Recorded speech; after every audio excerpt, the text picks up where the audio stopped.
Hi dear students, आपका स्वागत है। नव वर्ष की आपको बहुत बहुत शुभकामनाएं। 2023 बोर्ड परीक्षा में आप सम्मिलित होने जा रहे हैं, तो आप अच्छा से अच्छा करें, इस बात के लिए मैं आपको शुभकामनाएं देता हूं। Dear students, class 12th maths का पेपर इस साल बोर्ड में जो आएगा उसमें पैटर्न में कुछ चेंज हुआ है। उत्तराखंड बोर्ड ने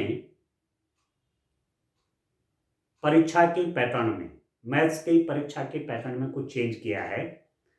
आइए उस पर बात करते हैं। किस रूप में प्रश्न पूछे जाएंगे, किस चैप्टर से प्रश्न पूछे जाएंगे। तो पहले मैं एक टेबल के माध्यम से आपको ये बताता हूं कि किस चैप्टर से कितने क्वेश्चन आने हैं। तो आपको ठीक से याद होना चाहिए, ठीक से आपके दिमाग में बात आ जानी चाहिए कि इस चैप्टर से इतने मार्क्स का क्वेश्चन आएगा, तो उस हिसाब से आप फोकस करेंगे। वैसे सिलेबस तो कंप्लीट करना है आपने, परंतु फिर भी आइए चलिए, ये मैंने पूरा एक चार्ट बना रखा है। क्लास 12th मैथ्स है, बोर्ड एग्जामिनेशन प्रिपरेशन, बोर्ड परीक्षा की तैयारी। डियर स्टूडेंट, पूरे सिलेबस को, मैथ्स के सिलेबस को 5 यूनिट्स में बांटा गया है। यूनिट से इधर पार्ट समझ लीजिए, 5 भागों में गणित का ये सिलेबस बांटा गया है। यूनिट फर्स्ट, यूनिट से, ठीक है, या भाग कैसे लीजिए, पार्ट के लीजिए 1 2 3 4 5 6। तो जो फर्स्ट पार्ट है उसमें रिलेशंस एंड फंक्शंस, संबंध एवं फलन वाला हिस्सा है। इसमें 2 चैप्टर आते हैं, chapter 1 and chapter 2। Chapter 1 relation and functions, ठीक है, और जो चैप्टर 2 है आपका इनवर्स ट्रिग्नोमेट्रिक फंक्शंस, प्रतिलोम त्रिकोणमिति फलन, वो इसी के अंदर आ गया, रिलेशन एंड फंक्शन के अंदर। उसमें से 8 मार्क्स के क्वेश्चन आपको पूछे जाने हैं, ठीक हो गए। अलजेब्रा के अंदर क्या आता है? अलजेब्रा के अंदर चैप्टर नंबर 3 और चैप्टर नंबर 4। चैप्टर नंबर 3 आपकी मैट्रिसेस, आव्यूह, और चैप्टर नंबर 4 आपका सारणिक, डिटरमिनेंट्स। ये 2 चैप्टर आपके अलजेब्रा के अंदर आते हैं, मैट्रिक्स और डिटरमिनेंट, आव्यूह और सारणिक। ये 11 मार्क्स की है। अब आप देख लीजिए 11 मार्क्स के क्वेश्चन चैप्टर नंबर 3 आव्यूह मैट्रिसेस, चैप्टर नंबर 4 डिटरमिनेंट्स, सारणिक से पूछे जाएंगे, ठीक हो। अब आते हैं कैलकुलस की ओर। कैलकुलस आपका डिफरेंशियल कैलकुलस और इंटीग्रल कैलकुलस, अवकलन और समाकलन को मिला करके कैलकुलस बनती है। इसमें कौन कौन चैप्टर होंगे? Chapter number 5, chapter number 6, chapter number 7, chapter number 8, chapter number 9।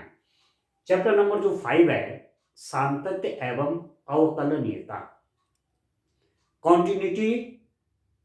Continuity and differentiability, सातत्य एवं अवकलनीयता, चैप्टर नंबर 5। चैप्टर नंबर 6 में क्या है?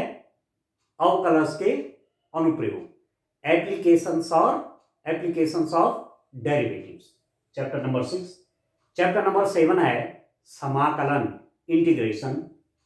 चैप्टर नंबर 8 है समाकलनों के अनुप्रयोग, ठीक है दोस्तों, एप्लीकेशन ऑफ इंटीग्रल्स। और चैप्टर नंबर 9 में है डिफरेंशियल इक्वेशंस, अवकल समीकरण। अवकल समीकरण होंगी, उनका सॉल्यूशन करना होगा, वो चैप्टर नंबर 9 में है। तो 5 6 7 8 9 सब मिला करके कैलकुलस है, और ये 34 मार्क्स की है। अब आप देख लीजिए, तो डिफरेंशिएशन, इंटीग्रेशन बहुत बड़ा रोल प्ले करता है मैथ्स के पेपर के लिए। अब चलिए, जो यूनिट 4 है उसमें vectors and 3 dimensional geometry, vector and 3 dimensional geometry में चैप्टर नंबर 10 क्या है? वेक्टर अलजेब्रा, सदिश बीजगणित। और चैप्टर नंबर 11 में क्या है? 3 डायमेंशनल ज्योमेट्री, त्रिविमीय ज्यामिति। चैप्टर नंबर 10, चैप्टर नंबर 11 दोनों मिला करके 14 मार्क्स की मैथमेटिक्स यहाँ से पूछी जाएगी। और ये फिफ्थ पार्ट जो है, फिफ्थ यूनिट जो है लीनियर प्रोग्रामिंग, रैखिक लीनियर प्रोग्रामिंग, रैखिक प्रोग्रामन, ठीक है। ये चैप्टर नंबर 12 है। इससे 5 मार्क्स का क्वेश्चन आता है। एक क्वेश्चन आएगा वो 5 मार्क्स का होगा और आसान भी होता है उस टाइम। और जो प्रोबेबिलिटी है यूनिट नंबर 6 चैप्टर नंबर 13 प्रायिकता, उससे आपके 8 मार्क्स का क्वेश्चन आएगा, ठीक है। तो ये सब मिलाकर के डियर स्टूडेंट 80 मार्क्स की मैथ्स होगी, ठीक हो गया। 80 मार्क्स और 20 मार्क्स मिलाकर के 100 मार्क्स हो जाएगा, ठीक है। प्रत्येक पेपर आपका 100 मार्क्स का हुआ तो 80 मार्क्स का तो आपने पेपर देना है। 20 मार्क्स का जो है वो है इंटरनल असेसमेंट, आंतरिक मूल्यांकन। उसमें क्या है डियर स्टूडेंट, वो 20 मार्क्स जो डिवाइडेड हैं वो कैसे हैं, एक तो 5 मार्क्स का यूनिट टेस्ट का है, जो आप टेस्ट देते आए हैं 5 मार्क्स आपको वहां से मिलेंगे, जैसे आपने वहां परफॉर्मेंस की होगी उसके हिसाब से। यदि 10-10 मार्क्स का एग्जाम हुआ है, ठीक है, तो उसका हाफ आप कर लीजिए। यदि आप 10 में से 10 लाए होंगे तो 5 मार्क्स आपको वहां मिलेंगे, ठीक है। तो 20 में 5 मार्क्स तो यूनिट टेस्ट के हैं और 15 मार्क्स जो हैं उसमें वाइवा होता है, उसमें आपका जो रिकॉर्ड है, कॉपी का जो रिकॉर्ड है, उसमें जो आपने इंटरनल असेसमेंट वर्क किए होंगे, कुछ एक्सपेरिमेंट हुए होंगे, ठीक है, फाइल वर्क आदि मिला करके 15 मार्क्स का हुआ है। तो 15 और 5 कितना होगा 20। तो 80 मार्क्स का पेपर आएगा और 20 मार्क्स का इंटरनल असेसमेंट, आंतरिक मूल्यांकन, कुल मिला के ये 100 हो गया, ठीक है। तो 80 मार्क्स तो टोटल आपका पेपर होना है। बोर्ड आपका पेपर लेगा 80 मार्क्स का, ठीक है, बोर्ड से आपके मार्क्स आएंगे। और 20 मार्क्स का इंटरनल असेसमेंट, विद्यालय स्तर पे आपके जो सब्जेक्ट टीचर हैं, मैथ्स के जो टीचर आपके हैं, वो 20 मार्क्स में से आपका मूल्यांकन करेंगे, तो कुल मिला के 100 मार्क्स का हो जाएगा, ठीक है। तो अब आप क्या करेंगे, इस समय आपका विंटर वैकेशन चल रहा है, तो कुछ चैप्टर आप इस बीच कर लीजिए। मेरे हिसाब से एक तो आप क्या कर लीजिए, एक तो आप सबसे पहले ये कर लीजिए चैप्टर 3 और चैप्टर 4 11 मार्क्स का, इसको कंप्लीट करिए। अलजेब्रा मतलब मैट्रिक्स और डिटरमिनेंट तैयार कर लीजिए। एक आप लीनियर प्रोग्रामिंग तैयार कर लीजिए 5 मार्क्स का, ठीक है। रैखिक प्रोग्रामिंग एक इसको तैयार करिए, ये भी तैयार करिए। और रिलेशन एंड फंक्शन सबसे पहले आपने ये पढ़ा हुआ है चैप्टर नंबर 1 और चैप्टर नंबर 2, संबंध एवं फलन और इनवर्स ट्रिग्नोमेट्रिक फंक्शन, प्रतिलोम त्रिकोणमिति फलन। तो इस विंटर ब्रेक में जो विंटर वैकेशन आपके पास है, कम से कम मेरे विचार से ये 2 चैप्टर और ये चैप्टर, कम से कम 5 चैप्टर आप बिल्कुल तैयार करिए। और तब आपके पास टाइम बचता है, तब आप वेक्टर्स एंड 3 डायमेंशन ज्योमेट्री करिए। ये दोनों मिलाकर के देखिए 14 मार्क्स का है। 2 चैप्टर हैं, chapter number 10, chapter number 11, 14 marks की मैथमेटिक्स ऐसे आनी है। तो यदि आप बढ़िया तैयारी करते हैं इस विंटर ब्रेक में, तो ये भी कर लीजिए, ये भी कर लीजिए, ये भी कर लीजिए और ये भी कर लीजिए। इतना काम करने का प्रयास करिए, खूब मेहनत करिए, ठीक है। इसी समय तो है, अब मार्च में आपके पेपर होने हैं, तो इस समय बढ़िया तैयारी कर लेंगे तो समय आपके लिए आसान होगा। तो ये तो मैंने आपको पूरा सिलेबस का बता दिया कि किस रूप में, कहां से, किस चैप्टर से कितने मार्क्स के क्वेश्चन पूछे जाएंगे। अब मैं आता हूं उस चीज पे कि जो पेपर बनेगा, पेपर जो सेट होगा आपका, उसका ब्लूप्रिंट क्या है, 1-1 मार्क्स के कितने होंगे, 2-2 मार्क्स के कितने होंगे, 4-4 मार्क्स के कितने होंगे और 5-5 मार्क्स के कितने होंगे। तो आइए मैं एक टेबल और यहां पर बना देता हूं, जिससे आपको आसानी होगी समझने में। डियर स्टूडेंट्स, पेपर में किस प्रकार से प्रश्न पूछे जाएंगे, प्रश्नों का अरेंजमेंट क्या होगा, वो मैं आपको बताता हूं। देखिए, ये तो प्रश्नों के प्रकार हैं, टाइप्स ऑफ क्वेश्चन। 5 टाइप होंगे, 5 प्रकार के प्रश्न पूछे जाएंगे। बहुविकल्पी MCQ, मल्टीपल चॉइस क्वेश्चंस, निश्चित उत्तरीय, एक लाइन में उत्तर देना है, 1 लाइन 2 लाइन में उत्तर इनको हो जाते हैं। एक शब्द भी आपको आता है, एक शब्द में भी कहीं पर उत्तर आ रहा है तो वो दिया जा सकता है। अति लघु उत्तरीय, लघु उत्तरीय और दीर्घ उत्तरीय। अब देखिए आप, बहुविकल्पी जो है वो 1 मार्क्स का एक एक होगा। एक बहुविकल्पी जो प्रश्न है एमसीक्यू 1 मार्क्स का, क्वेश्चन नंबर 1 जो है, ठीक है, क्वेश्चन नंबर 1 जो होगा उसके 8 पार्ट्स होंगे। क्वेश्चन नंबर 1 8 भागों में बटा हुआ होगा, 8 पार्ट्स, 8 खंड। जैसे प्रश्न नंबर 1 तो उसके 8 भागों के क ख ग घ घ च छ ज, ठीक हो गए। तो प्रश्न नंबर 1 के 8 खंड हैं और एक खंड 1 नंबर का है। इसका मतलब प्रश्न नंबर 1 जो है उसमें जो 8 हिस्से उसके हैं, 8 खंडों में बटा हुआ है, एक खंड 1 नंबर का है, तो ये 8 नंबर का हो गया। एमसीक्यू जो होंगे 8 पूछे जाएंगे। जो एमसीक्यू होगा उसमें 4 विकल्प आपको वही दे रही है। प्रश्न है, प्रश्न पूछा रहेगा, ठीक है। माना प्रश्न नंबर 1 का क प्रश्न पूछा, उसके नीचे उसके 4 विकल्प है। सही विकल्प को आपको अपनी कॉपी में लिख देना है। कैसे लिखेंगे? जैसे माना प्रश्न नंबर 1 क उसका हिस्सा है, इसमें माना सी वाला ऑप्शन सही है। प्रश्न नंबर 1 क उसका भाग हो गया और आप लिख देंगे विकल्प सी। तो विकल्प सी में जो आंसर वो भी लिख देंगे, विकल्प सी आंसर भी लिख देंगे, सही उत्तर है। कोई कैलकुलेशन देने की आवश्यकता नहीं है। तो यहां प्रश्न नंबर 8 8 भागों में बटा है, 8 खंडों में है, एक खंड 1 मार्क्स का है, तो 8 मार्क्स के तो क्वेश्चन ये हो गए। उसके बाद प्रश्न नंबर 2 से लेकर के 9 तक 2 3 4 5 6 7 8 9 ये 1 मार्क्स के क्वेश्चन होंगे। एक एक अंक के प्रश्न होंगे क्वेश्चन नंबर 2 से क्वेश्चन नंबर 9 तक, मतलब 8 प्रश्न एक एक अंक के होंगे। तो इसका मतलब हुआ कुल मिला के 8 इंटू 1 8 मार्क्स के 1 मार्क्स के होंगे, ठीक हो गए। उनको बोलेंगे निश्चित उत्तरीय, फिक्स्ड इनका आंसर होता है। 1 लाइन में भी आप इनका आंसर दे सकते हैं, ठीक हो गए। अति लघु उत्तरीय, very short answer type question, ये 2 नंबर का एक क्वेश्चन होता है 2 मार्क्स का, और ये 5 क्वेश्चन होंगे।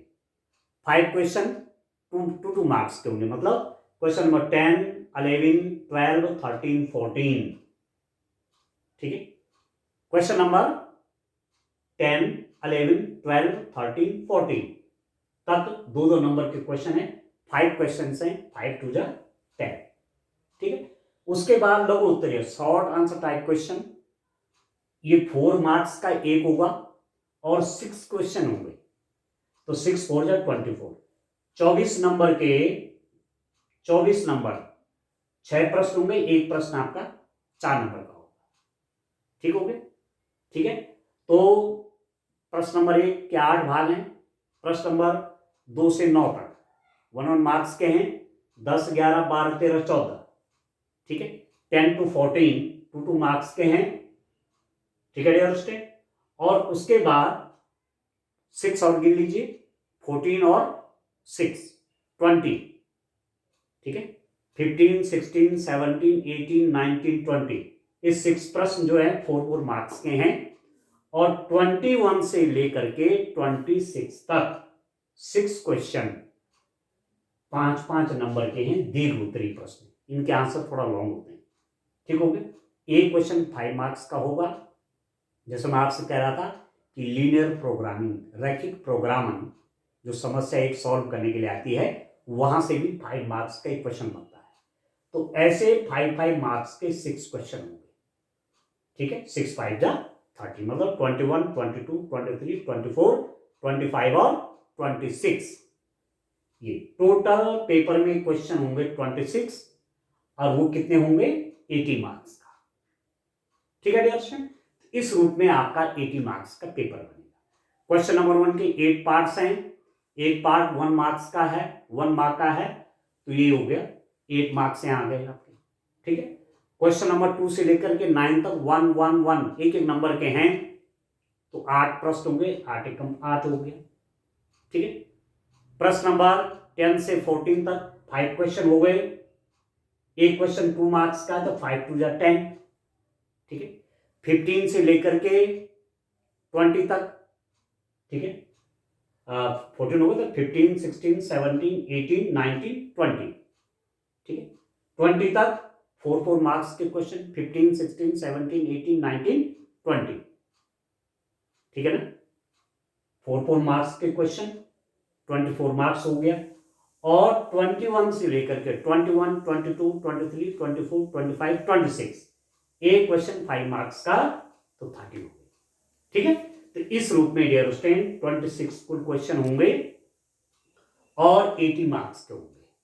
तो अब आप देख लीजिए 26 से कह लीजिए आप, और यहां भी तो देखिए इसके 8 पार्ट हैं, ठीक है ना। तो हिसाब से देखा जाएगा, उस हिसाब से देखा जाए तो 7 इसमें और प्लस कर लीजिए, ठीक है। एक तो यहाँ जुड़ा हुआ है ना, 7 और प्लस कर लीजिए तो 33 क्वेश्चन समझ लीजिए कुल मिलाकर के, एक के 8 पार्ट हो गए, ठीक है डियर स्टूडेंट। तो इस रूप में आपका 80 मार्क्स का पेपर बनेगा। क्वेश्चन डिफरेंट टाइप के होंगे और आपको मैंने पूरा ब्लूप्रिंट पेपर का समझा दिया है, ठीक है। तो सबसे पहले आप बहुविकल्पी करिए, ठीक है। फिर आप 1 मार्क्स के क्वेश्चन करिए, क्रम से करेंगे ज्यादा ठीक रहेगा, ठीक है। फिर ऐसा कोई जरूरी भी नहीं, माना आपको क्वेश्चन नंबर 2 या 3 में माना कोई क्वेश्चन नहीं आ रहा है, अब बात का क्वेश्चन आ रहा है तो आप कर सकते हैं, ठीक है डियर स्टूडेंट। तो इस रूप में मैंने आपको समझा दिया, ये भी आपको बता दिया पेपर में कौन प्रश्न कितने मार्क्स का होगा, कितने प्रश्न आएंगे, टोटल आपका 80 मार्क्स का होगा। 20 मार्क्स का internal assessment teachers school level पर आपको देंगे, तो कुल मार्क 100 का मैथ्स का आपका पेपर हो गया, ठीक हो गया, ठीक है। ये मैंने आपको जो पहले वाले टेबल बनाई थी, किस चैप्टर से कितने मार्क्स के क्वेश्चन पूछे जाते हैं, वह हमने डिस्कस कर लिया था, ठीक है डियर। आइए एग्जाम के लिए कुछ इंपॉर्टेंट बातें आपसे मैं और करता हूं, इस टेबल को आप ध्यान रखिए और इसके हिसाब से आप तैयारी करिए डियर स्टूडेंट। डियर स्टूडेंट्स, हमने पेपर के बारे में डिस्कस कर लिया, किस रूप में पेपर आपका पूछा जाएगा, किस चैप्टर से कितने मार्क्स के क्वेश्चन आएंगे। अब मैं बोर्ड परीक्षा की तैयारी आप किस रूप में करेंगे, थोड़ा आपसे चर्चा करना चाहता हूं। अब बहुत जल्द आप बोर्ड परीक्षा फेस करने वाले हैं, ठीक है। बढ़िया तैयारी आप करेंगे तो एग्जाम में आपको कोई दिक्कत नहीं होने वाली।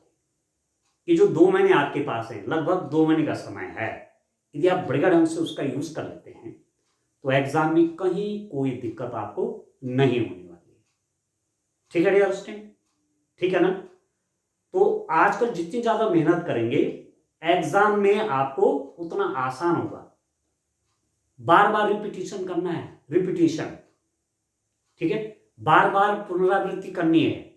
जब कई बार पुनरावृत्ति हो जाएगी तो पूरा सिलेबस को लेकर के आप एग्जाम में जा सकते हैं। स्टूडेंट के सामने सबसे बड़ी समस्या क्या होती है, जो मैं अनुभव करता हूं, मन मन यदि कंट्रोल में है, मन यदि नियंत्रित है, मन यदि कंसंट्रेट है, तो डियर स्टूडेंट पढ़ाई लिखाई बड़ी आसान हो जाती है। पर मन विचलन में है, पढ़ने में स्टूडेंट बैठ रहा है और उसका मन नहीं लग रहा है, या पढ़ने बैठा है और मन दोस्तों के साथ लगा हुआ है, तो जब मन चंचल होता है तो पढ़ाई में डिस्टरबेंस आता है, कंसंट्रेशन नहीं बनता है और समय की बर्बादी होती है। मैं आपको एक उदाहरण देता हूं। देखिए, आप स्टूडेंट हैं, आपका काम है पढ़ाई। स्टूडेंट के पास एक काम है पढ़ना। जो योद्धा होगा, ठीक है, जैसे आर्मी के सोल्जर होते हैं, आर्मी के जवान होते हैं, जब कभी युद्ध हो गया तो उनका एक ही धर्म होता है, देश के लिए युद्ध करना, ठीक है, ठीक है। स्टूडेंट का काम है पढ़ना। तो महाभारत के युद्ध में धर्म की स्थापना के लिए, धर्म के साम्राज्य की स्थापना के लिए महाभारत का युद्ध हुआ था, बहुत भीषण युद्ध हुआ था, ठीक है। अर्जुन भी उस युद्ध में था। जब अर्जुन वहां गए कुरुक्षेत्र के मैदान में, भगवान कृष्ण उनके साथ थे, और वहां देख करके उनका मन भटक गया। भगवान से बोले, चंचलम ही मना कृष्ण परमार्थी बलभद्रडम तस्याहम निग्रहम मन्ये वायुरिव सुदुष्कर। हे भगवान, मेरा मन बड़ा चंचल है, ये तो कहीं लग ही नहीं रहा है, और मन न लगने के कारण मेरी समझ में भी कुछ आ नहीं रहा है, मेरा मन भटक गया है। ये मन मेरा इतना चंचल है, मैं इसे काबू नहीं कर पा रहा हूं। भगवान ने कहा, असंशय महाबाहो मनो दुर्निग्रहम चलम अभ्यासेन च कौन्तेय वैराग्येन च गृह्यते। जो अर्जुन ने प्रश्न किया था भगवान से कि मन मेरा बड़ा चंचल है, मैं इसे कैसे नियंत्रित करूं, क्या ये नियंत्रण में आ सकता है? तो भगवान ने कहा, असंशय। हे अर्जुन, इसमें कोई संशय नहीं है कि मन बड़ा चंचल है, परंतु इसको काबू में किया जा सकता है। कैसे? अभ्यास से।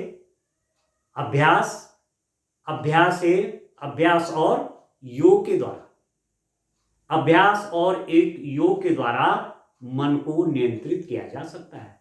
असंशय महाबाहो मनो दुर्निग्रहम चलम अभ्यासेन च कौन्तेय वैराग्येन च गृह्यते। अभ्यास और वैराग्य। वैराग्य का मतलब ये है कि सब जगहों से ध्यान को हटा करके एक जगह कंसंट्रेट करना। ठीक है? और भगवान की बात अर्जुन ने मानी और पूरी कथा आपको मालूम है।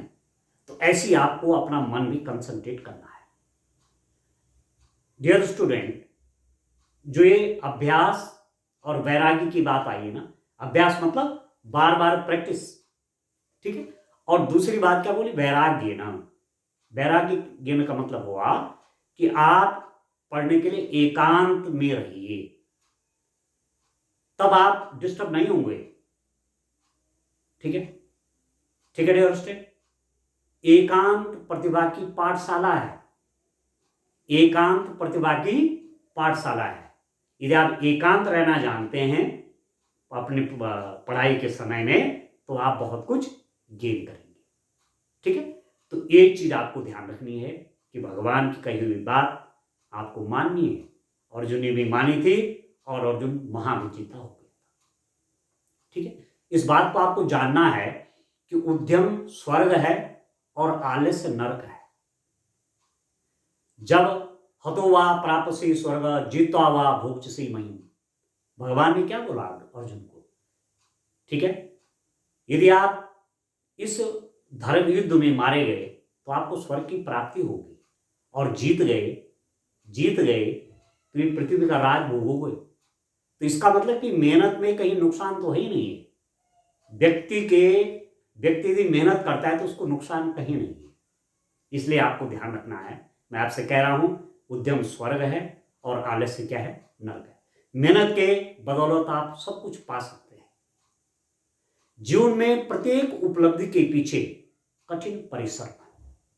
जो लोग बहुत अच्छी मेहनत करते हैं वो बहुत ऊंचाई पर पहुंच जाते हैं। हिमालय कोई रातों रात बना क्या? हिमालय बनने की बहुत लंबी प्रक्रिया है।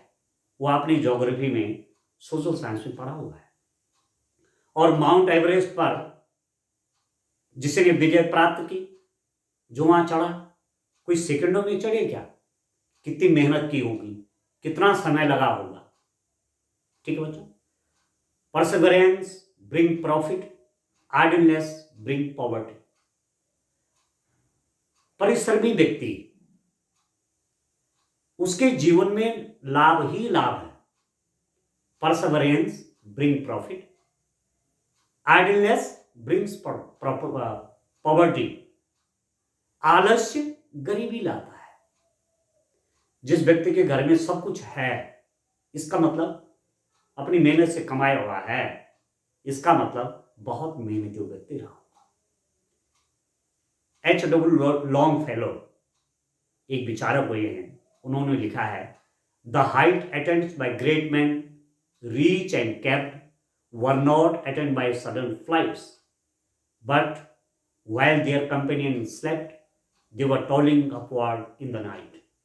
महान पुरुषों द्वारा तय की गई ऊंचाई उनकी एक छलांग या एक उड़ान का परिणाम नहीं थी, बल्कि जब उनके साथी सो रहे थे तब वह कठिन परिश्रम कर रहे थे। रात भर तैयारी कर रहे थे, मेहनत कर रहे थे, साथ ही सोए गए, तो ऊंचाइयां ऐसे नहीं मिलती डियर दोस्तों। रॉबर्ट फ्रॉस्ट की कुछ लाइनें बोलता हूं। The woods are lovely, dark and deep, but I have some promises to keep, miles to go before I sleep, miles to go before I sleep। ये जो इंडी की लाइन है, miles to go before I sleep, एक कर्म क्षेत्र की ओर, कर्म की बात हो रही है।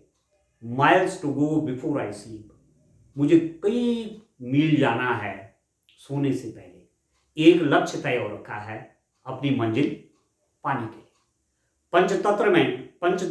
पंचतंत्र में लिखा हुआ है कि परमात्मा उस व्यक्ति से मित्रता करता है जो अपने दृढ़ निश्चय की ऊंचाइयों पर चढ़ने में प्रयासरत रहता है।